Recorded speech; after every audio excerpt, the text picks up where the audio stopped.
ಶ್ರೀ ಗಣೇಶ ಶಾರದಾ ಗುರುಭ್ಯೋ ನಮಃ. ಗುರುರ್ಬ್ರಹ್ಮ ಗುರುರ್ವಿಷ್ಣು ಗುರುದೇವೋ ಮಹೇಶ್ವರಃ. ಗುರು ಸಾಕ್ಷಾತ್ ಪರಬ್ರಹ್ಮ ತಸ್ಮೈ ಶ್ರೀ ಗುರವೇ ನಮಃ. Welcome to all for this session on the discourses of Ramanama by Gondavalekar. And in this, the topic is whether ardent longing is it necessary for the love of Nama, because while chanting the Nama, a love towards the Nama is very much essential to have the bliss, but whether ardent longing is it a precondition for that? Most aspirants wonder why they are unable to develop real fondness for Nama. A little thought will, however, show that the question is itself incorrect. It is like a question by a woman who has not yet gave birth to a child. How can I experience maternal love? Maternal love, as everyone knows, comes naturally to a woman who bears a child. Correct question to ask would therefore be how the woman will bear a child. Similarly, an aspirant should ask how a desire to chant or meditate on Nama will be created. Who really prevents us from chanting it? None. Indeed, but we ourselves. Really speaking, all that we have to do is to resolve to chant Nama and begin to do it. It is our duty to practice Nama, and love for it will naturally follow.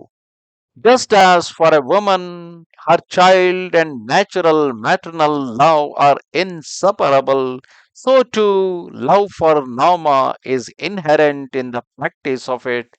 So, if we do not experience love for Nama, the evident reason is that we do not repeat it with the requisite earnestness. But a sadhaka may argue, I do repeat Nama and yet do not experience a love for it. Why is this so? If we honestly and thoroughly search within ourselves, we discover that we do not repeat Nama with real sincerity. We do it only superficially, not at all from the heart. We repeat Nama solely because the Sadguru or the saint asked us to do it, or even merely as a recreation or occupation for an idle mind. Of course, even so, Nama will do its job. That means, even if you are repeating it just because a Sadguru or a saint has asked it, or is it just because a time pass, or is it just for recreation, or is it just for occupation of an idle mind? But still, Nama will go on doing the job, and as we keep repeating it, slowly the love develops towards that particular Nama. We should have intense yearning for Nama, as a mother has for her firstborn after years of childlessness. It means we got a new Nama and we need to slowly develop our love towards it, because till that time we didn't had anything. Now we have something to stick on to. Let's have a love for that. An earnest sadhaka should keep himself aloof from women. Even a siddha should remain away from women. Although he is mentally detached, spiritual development should be natural and unconscious like that of the body. In the spiritual quest to preserve and maintain what is achieved is even more difficult than the achievement itself. A sadhaka should never entertain the idea that he has achieved something.